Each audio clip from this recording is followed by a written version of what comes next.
Assalamu alaikum. Hello viewers, welcome back to my new channel. Now I am going to start my class about narration. At first I will discuss the uses of imperative sentence in case of narration. So let's get started. প্রিয় viewers, আজকের ক্লাসে 4 নম্বর এপিসোডে ন্যারেশনে imperative সেন্টেন্সের ব্যবহার সম্পর্কে আপনারা বিস্তারিত জানতে পারবেন।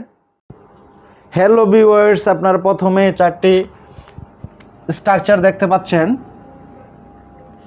তো সর্বপ্রথমে আমি এই 4টি স্ট্রাকচার ভালোভাবে পর্যালোচনা করব, তারপর নিচের অংশটুকু আলোচনা করব। তো চলুন শুরু করা যাক। প্রিয় ভিউয়ার্স, 1 নম্বর স্ট্রাকচারে আপনারা দেখতে পাচ্ছেন always, never, kindly, please plus V1 plus object. তো প্রিয় ভিউয়ার্স, আমরা যদি কোনো সেন্টেন্সের প্রথমে always or never or kindly or please plus V1 plus object পাই, তখন ধরে নেব এটি ইম্পারেটিভ সেন্টেন্স। তো next, do not plus V1 plus object. যদি আমরা কোনো সেন্টেন্সের প্রথমে ডু নট পাই, তাহলে ধরে নেব এটি imperative sentence. Next, B one plus object plus extension. যদি আমরা কোনো সেন্টেন্সের শুরুতে মূল ভার্বের বেস ফর্ম পাই অথবা ভার্ব 1 পাই, সেক্ষেত্রে আমরা ধরে নেব এটি ইম্পারেটিভ সেন্টেন্স। তো প্রিভিয়াস, আশা করি আপনারা বুঝতে পেরেছেন। নেক্সট, যদি আমরা কোনো সেন্টেন্সের শুরুতে let us or let's or let me or let her, let them, let him plus V1 plus object পাই, তাহলে ধরে নেব এটি ইম্পারেটিভ সেন্টেন্স। আপনারা নিচে অংশে দেখতে পাচ্ছেন ইম্পারেটিভ সেন্টেন্সের ক্ষেত্রে রিপোর্টিং ভার্বের পরিবর্তন। তো প্রিভিয়াস, যখন আমরা কোনো ইম্পারেটিভ সেন্টেন্সকে ন্যারেশনের ক্ষেত্রে ডাইরেক্ট স্পিচ থেকে ইনডাইরেক্ট স্পিচে রূপান্তর করব, সেক্ষেত্রে আমাদেরকে কিছু নিয়ম মেনে চলতে। তো হ্যালো ভিউয়ার্স, যদি ইম্পারেটিভ সেন্টেন্সটি অর্থ দ্বারা আদেশ বোঝায়, সেক্ষেত্রে আমরা রিপোর্টিং ভার্বটি অর্ডার লিখব। আর যদি ইম্পারেটিভ সেন্টেন্সটির অর্থ অনুরোধ বোঝায়, তাহলে আমরা সেক্ষেত্রে রিকোয়েস্টেড লিখব। আর যদি ইম্পারেটিভ সেন্টেন্সটি দ্বারা কোনো উপদেশ বোঝায়, সেক্ষেত্রে আমরা অ্যাডভাইসড লিখব। আর যদি নিষেধ বোঝায়, সেক্ষেত্রে আমরা ফরবেড। আশ্বাস দেওয়া বোঝালে অ্যাসিউড, সান্ত্বনা বোঝালে আমরা লিখব কনসাল্টেড। আর কোনো কিছু না বোঝালে রিপোর্টিং ভার্বটি আমরা সেড বা টোল্ড লিখব। তো প্রিভিয়াস, আশা করি আপনারা বুঝতে পেরেছেন।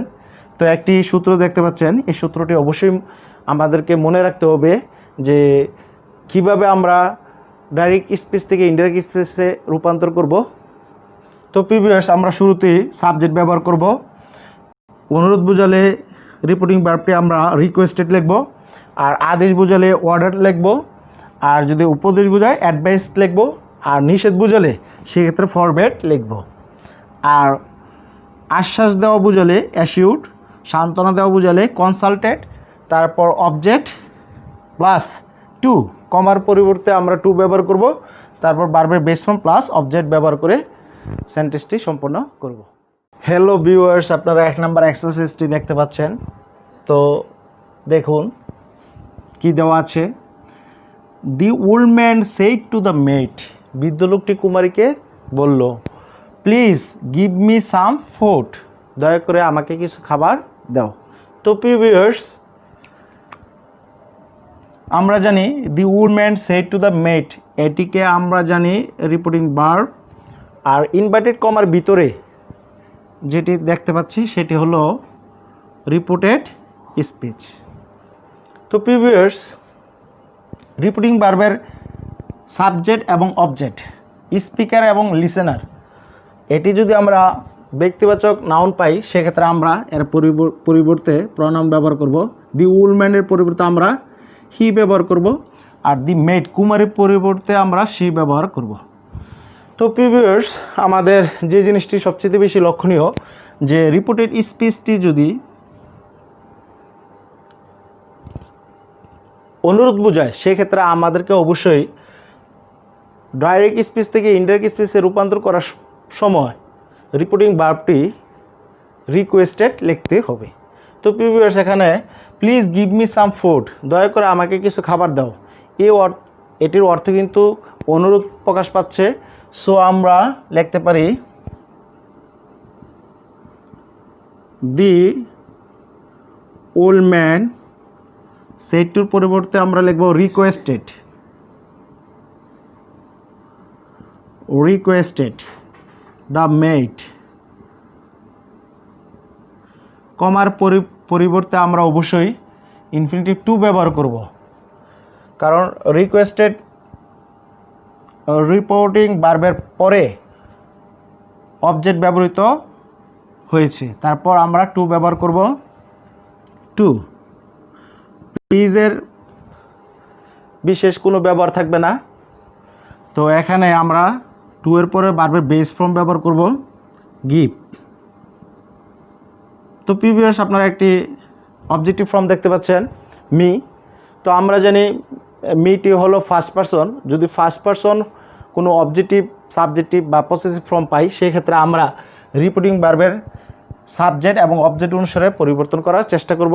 তো যেহেতু ফার্স্ট পারসন, তো আমরা জানি যে অবজেক্টিভ ফর্মটি হলো ফার্স্ট পারসন, তাই আমরা রিপোর্টিং ভার্বের সাবজেক্ট অনুসারে পরিবর্তন করব। যদি আমরা অবজেক্টিভ ফর্মটি সেকেন্ড পারসন পেতাম, সেক্ষেত্রে আমরা রিপোর্টিং ভার্ব অবজেক্ট অনুসারে পরিবর্তন করতাম। তো সাবজেক্টিভ অবজেক্টিভ পসেসিভ ফর্ম যে ফর্মে পাই, আপনারা একটা জিনিস মনে রাখবেন, যদি ফার্স্ট পারসন হয় তাহলে আমরা রিপোর্টিং ভার্বের সাবজেক্ট অনুসারে পরিবর্তন করব, আর যদি সেকেন্ড পারসন পাই সেক্ষেত্রে আমরা অবজেক্ট অনুসারে পরিবর্তন করব, আর থার্ড পারসন পেলে কোনো পরিবর্তন হবে না। তো মি যেহেতু অবজেক্টিভ ফর্ম, তো হি এর অবজেক্টিভ ফর্ম কী হবে? হিম। তারপর বাকি অংশটি সাম ফুড অবজেক্ট। তো প্রিভিয়াস আশা করি আপনারা বুঝতে পেরেছেন। তো অর্থ কী দাঁড়ালো? The old man requested the made, বৃদ্ধ লোকটি কুমারীকে অনুরোধ করেছিল to give him some food, তাকে কিছু খাবার দিতে। তো প্রিভিয়াস আশা করি আপনারা বুঝতে পেরেছেন। Next, the teacher said to the student, শিক্ষক ছাত্রকে বলল লার্ন টু বি অনেস্ট, সৎ হতে শিখো, ফ্রম ইউর বয়হুড, তোমার বাল্যকাল থেকে। তো প্রিভিয়াস এখানে আমরা জানি the teacher said to the student, এটি হলো রিপোর্টিং ভার্ব, আর learn to be honest from your boyhood, এটি হলো রিপোর্টেড স্পিচ। তো প্রিভিয়াস রিপোর্টেড স্পিচটির অর্থ কিন্তু উপদেশ প্রকাশ পেয়েছে।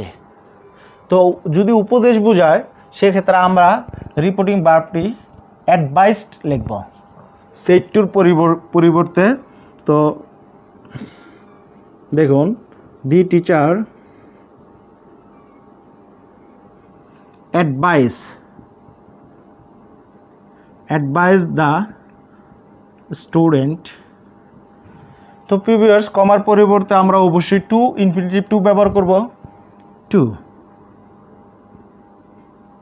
Learn to be honest from your. Previous আমরা ইউর একটি সেকেন্ড পারসন পেয়েছি, এটি ইউর হলো একটা পসেসিভ ফর্ম। তো সেকেন্ড পারসন পেলে আমরা অবজেক্ট অনুসারে পরিবর্তন করব, রিপোর্টিং ভার্ব অবজেক্ট অনুসারে। তো প্রিভিয়াস এখানে দি স্টুডেন্টের প্রনাউন আমরা হি অথবা শি লিখতে পারি, হি, আর দি টিচারের প্রনাউন আমরা হি লিখতে পারি, যেহেতু এই দুটি ব্যক্তিবাচক নাউনের পরিবর্তে আমরা অবশ্যই প্রনাউন ব্যবহার করব। তো এখানে ইউর পসেসিভ ফর্ম, তো হি এর পসেসিভ ফর্ম হবে হিজ বয়হুড। তো প্রিভিয়াস আশা করি আপনারা বুঝতে পেরেছেন। তো অর্থ কী দাঁড়ালো? The teacher advise the student, শিক্ষক ছাত্রকে উপদেশ দিয়েছিল টু লার্ন শিখতে, টু বি অনেস্ট সৎ হতে, ফ্রম হিজ বয়হুড তার বাল্যকাল থেকে। তো প্রিভিয়াস আশা করি আপনারা বুঝতে পেরেছেন। তো হ্যালো ভিউয়ার্স, আপনারা 3 নাম্বার এক্সারসাইজে দেখতে পাচ্ছেন the headmaster said to them, প্রধান শিক্ষক তাদেরকে বলেছিল ডোন্ট ওরি, উদ্বিগ্ন হয় না। তো প্রিভিয়াস এখানে ডোন্ট ওরি বলতে কি বোঝাচ্ছে, যে আসলে কোন সিচুয়েশনে সে কথাটা বলছে। হয়তোবা স্টুডেন্ট যারা আছে তারা হয়তোবা বনভোজনে যাওয়ার প্ল্যান করছে ওই বনভোজনে যাওয়ার ক্ষেত্রে তারা হয়তো বা কিছু সমস্যার সম্মুখীন হচ্ছে। তো সেই সমস্যা কিভাবে সমাধান করা যায়, তো ওই ব্যাপারে আলোচনা করতে গিয়ে প্রধান শিক্ষকের কাছ থেকে পরামর্শ চেয়েছিল। তো প্রধান শিক্ষক ওই পরামর্শের পরিপ্রেক্ষিতে সে বলেছিল যে ডোন্ট ওরি, তোমরা উদ্বিগ্ন হও না, মানে তাদেরকে আশ্বাস দিছে যে এই সমস্যা ওভারকাম করতে পারবা, কোনো উদ্বিগ্ন হয় না। তো প্রিভিয়াস যদি আশ্বাস দিয়ে থাকে সেক্ষেত্রে আমরা অবশ্যই অ্যাসিউড, রিপোর্টিং ভার্বটি অবশ্যই অ্যাসিউড ব্যবহার করব। তো দেখুন আমরা কি লিখতে পারি, দি হেডমাস্টার সেড টুর পরিবর্তে আমরা অ্যাসিউড লিখব, অ্যাসিউড দেন। তো প্রিভিয়াস আমরা কমার পরিবর্তে আমরা টু লিখব অবজেক্টিভ পরে। তো টু যখন আমরা ডু নট পাবো, ডু নট অথবা ডন্ট পাবো, তো সেই ক্ষেত্রে আমরা ডু নট বা ডন্টের পরিবর্তে আমরা নট টু লিখব, নট টু ওরি ভার্ব ওয়ান ওরি। তো অর্থ কী দাঁড়ালো, দি হেডমাস্টার অ্যাসিউড দেম, প্রধান শিক্ষক তাদেরকে আশ্বাস দিয়েছিল নট টু ওরি, উদ্বিগ্ন না হতে। তো প্রিভিয়াস আশা করি আপনারা বুঝতে পেরেছেন। Next, father said to me, বাবা আমাকে বলেছিল do not waste your time, তোমার সময় নষ্ট করো না। তো প্রিভিয়াস এই কথাটি দ্বারা কী বোঝায়, যে অবশ্যই আমাকে উপদেশ দিয়েছিল, যে তোমার সময় নষ্ট করো না, তোমার সময় নষ্ট করা এটি ভালো কাজ নয়। তো প্রিভিয়াস তো যদি উপদেশ দিয়ে থাকে তাহলে আমরা লিখতে পারি ফাদার অ্যাডভাইসড মি। তো প্রিভিয়াস আমরা কমার পরিবর্তে কি লিখতে পারি, কমার পরিবর্তে নর্মালি টু ব্যবহার করব, কিন্তু যখন নট টু থাকবে তো সেক্ষেত্রে ডু নট থাকবে, সেক্ষেত্রে আমরা নট টু ব্যবহার করব। ডু নটের পরিবর্তে আমরা নট টু ব্যবহার করব। তারপর ভার্বের base form waste your time. তো প্রিভিয়াস আপনারা জানেন ইউর হলো একটি পসেসিভ ফর্ম, পাশাপাশি এটি সেকেন্ড পারসন। যদি আমরা সেকেন্ড পারসন পাই তাহলে আমরা রিপোর্টিং ভার্বের অবজেক্ট অনুসারে এটি পরিবর্তন করব। তো অবজেক্টে আছে মি, তো ইউর হলো পসেসিভ ফর্ম, তো মি এর পসেসিভ ফর্ম হবে মাই টাইম। তো অর্থ কী দাঁড়ালো, বাবা আমাকে উপদেশ দিয়েছিল not to waste my time, আমার সময় নষ্ট না করতে। তো প্রিভিয়াস আশা করি আপনারা বুঝতে পেরেছেন। যদি এটিকে আমরা অন্য সেন্সে নিই, যে বাবা আমাকে বলেছিল যে তোমার সময় নষ্ট করো না, তো প্রিভিয়াস এটিকে যদি আমরা নিষেধ অর্থে নিই, যে সে আমাকে নিষেধ করেছিল তোমার সময় নষ্ট করো না, নিষেধ করেছিল। তো নিষেধ অর্থে যদি আমরা প্রকাশ করি তো সেক্ষেত্রে আমরা ফরবেড ব্যবহার করতে পারি, ফাদার ফরবেড মি। তো প্রিভিয়াস আপনারা জানেন ফরবেড একটি হলো নেগেটিভ ভার্ব, যার অর্থ হলো নিষেধ করা। তো নিষেধ করেছিল, বাবা আমাকে নিষেধ করেছিল। তো যেহেতু নেগেটিভ ভার্বের পরে আমরা নেগেটিভ ফর্ম যদি ব্যবহৃত হয় সেক্ষেত্রে আমরা নট ব্যবহার করব না। তো এখানে আমরা কমার পরিবর্তে শুধু টু ব্যবহার করব, ডু নটের পরিবর্তে আমরা নট টু ব্যবহার করব না, যেহেতু এটা নেগেটিভ ভার্ব। তো father forbade me to waste my time, your টাইমের পরিবর্তে আমরা লিখব মাই টাইম। তো প্রিভিয়াস এখানে এটি কী দাঁড়ালো, বাবা আমাকে নিষেধ করেছিল টু ওয়াস্ট মাই টাইম, সময় অপচয় করতে বাবা আমাকে নিষেধ করেছিল। তো প্রিভিয়াস আশা করি আপনারা বুঝতে পেরেছেন। হ্যালো ভিউয়ার্স, আজকের ক্লাসে তৃতীয় পর্বে আপনারা দেখতে পাচ্ছেন লেটের ব্যবহার। তো প্রিভিয়াস লেটের ব্যবহার নিয়ে আমরা বিস্তারিত আলোচনা করব, তারপর নিম্নবর্ণিত এক্সারসাইজগুলো সমাধান করার চেষ্টা করব। তো চলুন শুরু করা যাক। তো প্রিভিয়াস লেটের ব্যবহার, লেট আস অর লেটস যুক্ত সেন্টেন্সের ক্ষেত্রে একটি স্ট্রাকচার দেখতে পাচ্ছেন। তো এই স্ট্রাকচারটি প্রথমে ভালোভাবে পর্যালোচনা করব। তো দেখুন, যদি আমরা লেট আস বা লেটস পাই তাহলে ধরে নেব ওই সেন্টেন্সটির অর্থ প্রস্তাব বুঝাবে, ওই সেন্টেন্সটির অর্থ প্রস্তাব বুঝাবে। তো ভিউয়ার্স চলুন শুরু করা যাক। এখানে 1 নাম্বার স্ট্রাকচারে দেওয়া আছে speaker plus proposed or suggest plus that subject we or they plus should plus ভার্বের বেস ফর্ম প্লাস অবজেক্ট। তো ভিউয়ার্স আশা করি আপনারা বুঝতে পেরেছেন আমরা রিপোর্টিং ভার্বটি হয় প্রপোজড না হয় সাজেস্ট দুটি থেকে যে কোনো একটি ব্যবহার করতে পারবো, কারণ আমরা জানি লেট আস বা লেটস যুক্ত সেন্টেন্সটি সবসময় প্রস্তাব বুঝাবে। তো নেক্সট, লেট আস ব্যতীত বাকি সব ক্ষেত্রে যেমন let me, late her, let him, let them যুক্ত সেন্টেন্সের ক্ষেত্রে এর অর্থ অবশ্যই অনুমতি প্রকাশ পাবে। তো ভিউয়ার্স দ্বিতীয় স্ট্রাকচারটি আপনারা দেখতে পাচ্ছেন। তো এখানে প্রথমে subject plus said or told plus object plus that plus subject plus might or might be allowed to plus be one plus object. তো ভিউয়ার্স এখানে সাবজেক্ট বলতে আমরা বুঝি স্পিকার, তারপর সেড, যদি শুধু সেড থাকে তাহলে সেডই হবে, আর যদি সেডের পরে অবজেক্ট থাকে তাহলে আমরা রিপোর্টিং ভার্বটি টোল্ড ব্যবহার করব। অবজেক্টযুক্ত রিপোর্টিং ভার্ব যদি পাই সেক্ষেত্রে আমরা অবশ্যই টোল্ড ব্যবহার করব সেডের পরিবর্তে, আর শুধু সেড পেলে সেটই ব্যবহার করব। প্লাস দ্যাট, কমার পরিবর্তে দ্যাট ব্যবহার করব। তারপর সাবজেক্ট, সাবজেক্টের পরে আমরা অবশ্যই might or might be allowed to, তো মাইট থেকে মাইট বি অ্যালাউড টু একটু ফর্মাল বেশি। তো তারপর প্লাস ভার্বের বেস ফর্ম প্লাস অবজেক্ট। তো ভিউয়ার্স আশা করি আপনারা বুঝতে পেরেছেন। তো দেখুন 1 number exercise, they said to me, তারা আমাকে বলেছিল let us solve the problem, চলো সমস্যাটি সমাধান করি, চলো সমস্যাটি সমাধান করি। তো let us solve the problem. তো ভিউয়ার্স এটি কিন্তু এক ধরনের প্রস্তাব বোঝানো হয়েছে। আমরা কীভাবে বুঝবো যে রিপোর্টেড স্পেসটি শুরুতেই লেট আস দেওয়া আছে। তো আমরা সেড টুর পরিবর্তে আমরা কি ব্যবহার করব, প্রপোজড অর সাজেস্ট। তো আমরা লিখতে পারি দে প্রপোজড, কমার পরিবর্তে দ্যাট। এখন আমরা সাবজেক্ট উই এবং দে, উই অর দে, এখন এই ক্ষেত্রে আমরা কি ব্যবহার করব সাবজেক্ট। তো আমরা জানি আজের সাবজেক্টিভ ফর্ম হলো উই, বাট আমরা এদিকে একটু লক্ষ্য রাখবো যে আজের সাবজেক্টিভ ফর্ম উই, কিন্তু আমরা সবসময় আজ পেলে লেটাস পেলে যে সাবজেক্ট উই ব্যবহার করতে পারো তা কিন্তু না। দেখবো আমরা অবজেক্টের মধ্যে আমি আছে কি না।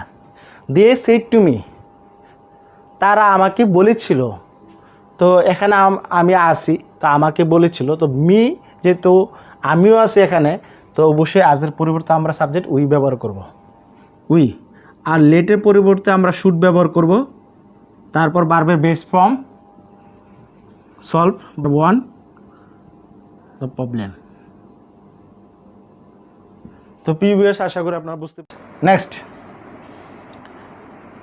দে said let us go out for a walk, তারা বলেছিল চলো let us go out for a walk, চলো আমরা হাঁটতে যাই। তো এখানে চলো আমরা হাঁটতে যাই এর মধ্যে কিন্তু আমি নেই, তো দে সেড, এই ক্ষেত্রে আমরা লিখতে পারি দে রিপোর্টিং ভার্বটি প্রপোজ অথবা সাজেস্টেড অথবা প্রপোজড, যে কোনো একটি লেখলেই হবে। তো আমরা লিখতে পারি দে প্রপোজড, কমার পরিবর্তে দ্যাট, প্রপোজ দ্যাট। তো আসের পরিবর্তে আমরা সাবজেক্ট কি লিখব, দে, যেহেতু আমি এখানে নেই সেক্ষেত্রে আমরা সাবজেক্টটি দে লিখব, দে। লেটের পরিবর্তে শুট, দে শুট, ভার্বের base form go out for a walk. তো প্রিভিয়াস আশা করি আপনারা বুঝতে পেরেছেন। Next, he said to me, সে আমাকে বলেছিল, let me catch fish peacefully, আমাকে শান্তিতে মাছ ধরতে দাও। এখানে অনুমতি চাওয়া বোঝানো হয়েছে। তো এখানে লেট মি, যদি লেট আস ব্যতীত let me, late her, let him, let them এগুলো থাকে, তাহলে আমরা ধরে নেব এর দ্বারা অনুমতি বোঝানো বা অনুমতি চাওয়া বোঝাবে। তো প্রিভিয়াস এখানে বলা হয়েছে যে হি সেড টু মি, সে আমাকে বলেছিল। তো এখানে আমরা রিপোর্টিং ভার্বটি কী লিখতে পারি, যেহেতু সেইটার উপর অবজেক্ট আছে, তো আমরা কী লিখতে পারি, টোল্ড লিখতে পারি। হি টোল্ড মি, কমার পরিবর্তে দ্যাট, লেট মির পরিবর্তে আমরা কি লিখতে পারি, প্রথম সাবজেক্ট লিখব। তো সাবজেক্ট এখানে যেহেতু মি আছে, মি হলো অবজেক্টিভ ফর্ম। অবজেক্টিভ ফর্মটাকে আমরা কখনো সাবজেক্ট এবং অবজেক্টিভ ফর্মকে আমরা কখনো সাবজেক্ট হিসেবে লিখতে পারবো না। অবজেক্টিভ ফর্মটিকে সাবজেক্টে পরিবর্তন করে লিখতে হবে। তো মেয়ের পরিবর্তে আমরা আই লিখব, আই, আর লেটের পরিবর্তে মাইট অথবা মাইট বি অ্যালাউড টু। তো আমরা মাইট ব্যবহার করি, মাইট। তার verb base form catch, catch fish peacefully, peacefully. তো প্রিভিয়াস আশা করি আপনারা বুঝতে পেরেছেন। Next, she said to me, সে আমাকে বলেছিল, let them play cricket in the field, তাদেরকে মাঠে ক্রিকেট খেলতে দাও। তো প্রিভিয়াস এটিও অনুমতি চাওয়া হচ্ছে, এটির অর্থ অনুমতি প্রকাশ পেয়েছে, যেহেতু late them play cricket in the field, তাদেরকে মাঠে ক্রিকেট খেলতে দাও। তো এই ক্ষেত্রে আমরা কি লিখতে পারি, হি সেইটুর পরিবর্তে অবশ্যই আমরা টোল্ড লিখব। He told me, she told me, কমার পরিবর্তে দ্যাট, আর দ্যাম এখানে অবজেক্টিভ ফর্ম আছে। তো আমরা এই অবজেক্টিভ ফর্মটিকে সাবজেক্টিভ ফর্মে রূপান্তর করতে হবে। তো আমরা জানি দ্যামের সাবজেক্টিভ ফর্ম হলো দে, আর লেটের পরিবর্তে আমরা might or might be allowed to লিখব। তো মাইট বি অ্যালাউড টু, তো ভার্বের base form play, play cricket, cricket in the field. তো প্রিভিয়াস আশা করি আপনারা বুঝতে পেরেছেন। হ্যালো ভিউয়ার্স, আপনারা আরেকটি সূত্র দেখতে পাচ্ছেন। তো আমরা প্রথমে এই সূত্রটি ভালোভাবে পর্যালোচনা করব, তারপর নিম্নবর্ণিত যে দুটি এক্সারসাইজ আমরা দেখতে পাচ্ছি সেটি সমাধান করার চেষ্টা করব। তো চলুন শুরু করা যাক। তো প্রিভিয়াস আপনারা দেখতে পাচ্ছেন সম্বোধন সূচক বাক্যের ক্ষেত্রে স্ট্রাকচার 1, যদি আমরা সম্বোধন সূচক সেন্টেন্স পাই, সেক্ষেত্রে আমরা এই স্ট্রাকচার মোতাবেক সমাধান করার চেষ্টা করব। তো শুরুতে আমরা ব্যবহার করব addressing plus objective form plus S plus সম্বোধন সূচক শব্দ প্লাস সাবজেক্ট প্লাস বাকিটুকু ইম্পারেটিভ সেন্টেন্সের নিয়মে হবে। তো প্রিভিয়াস আশা করি আপনারা বুঝতে পেরেছেন। তো 1 নম্বর এক্সারসাইজ দেওয়া আছে, the girl said to them, মেয়েটি তাদেরকে বলল, ব্রাদার্স, ভাইয়েরা, হেল্প মি, আমাকে সাহায্য করো। তো এটি ইম্পারেটিভ সেন্টেন্স, যেহেতু ভার্ব 1 প্লাস অবজেক্ট এখানে পেয়েছি। তো এই সেন্টেন্সটি দ্বারা অনুরোধ বোঝাচ্ছে।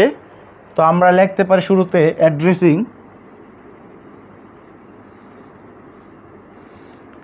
অ্যাড্রেসিং, তারপর অবজেক্টিভ ফর্মটি লিখতে পারি দ্যাম, তারপর এস,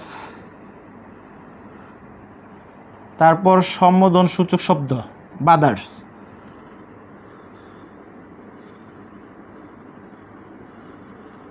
ব্রাদার্স, তারপর আমরা সাবজেক্ট ব্যবহার করব। সাবজেক্ট পর বাকি বাকিটুকু সচরাচর যে ইম্পারেটিভ সেন্টেন্সের যে সূত্র, ওই সূত্র অনুসারে করার চেষ্টা করব। তো আমরা লিখতে পারি রিপিটিং ভার্ব ব্যবহার করে দি গার্ল সেড টুর পরিবর্তে আমরা লিখতে পারি দি গার্ল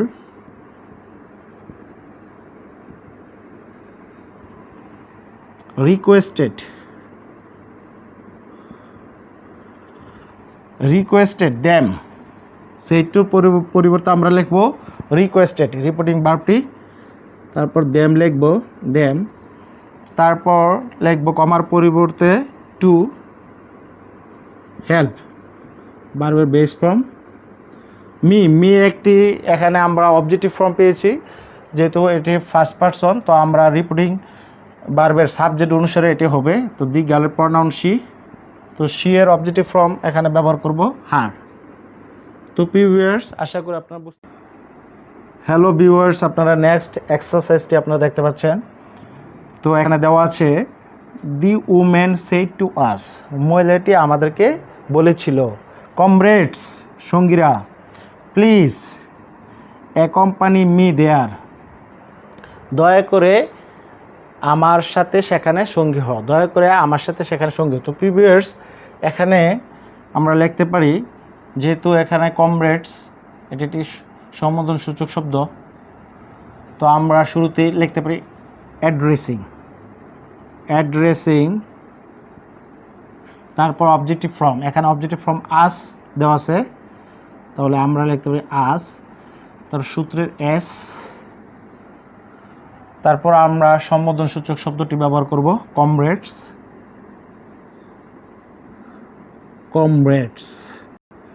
তারপর ন্যাচারালি আমরা ইম্পারেটিভ সেন্টেন্সের সূত্র অনুসারে করার চেষ্টা করব বাকি অংশটুকু। তো যেহেতু এটি ইম্পারেটিভ সেন্টেন্স, পাশাপাশি এই সেন্টেন্সটি দ্বারা অনুরোধ বোঝানো হচ্ছে, সেক্ষেত্রে আমরা রিপোর্টিং ভার্বটি আমরা রিকোয়েস্টেড ব্যবহার করব। তো দি উমেনের প্রনাউন আমরা শি ব্যবহার করব, তো এখানে আমরা প্রয়োজনে শি ব্যবহার করব। তো আমরা লিখতে পারি দি উমেন সেড টুর পরিবর্তে আমরা লিখব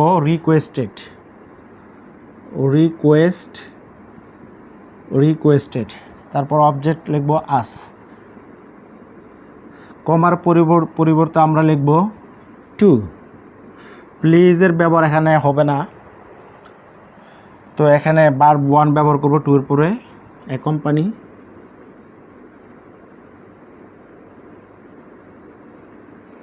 তারপর এখানে আমরা অবজেক্টিভ ফর্ম পেয়েছি, পাশাপাশি এটি হলো ফার্স্ট পারসন মি, তো ফার্স্ট পারসন হলে রিপোর্টিং ভার্বের সাবজেক্ট অনুসারে পরিবর্তন করতে হবে, সাবজেক্ট হবে আছে দেওয়া আছে এখানে শি, এর অবজেক্টিভ ফর্ম হবে হার, আর দেয়ার এখানে লিখব। তো ভিউয়ার্স আশা করি আপনারা আজকের ক্লাসটি ভালোভাবে অনুধাবন করতে পেরেছেন। তো thanks a lot to everybody who watch my video, staying with me, goodbye, next see again, আসসালামু আলাইকুম।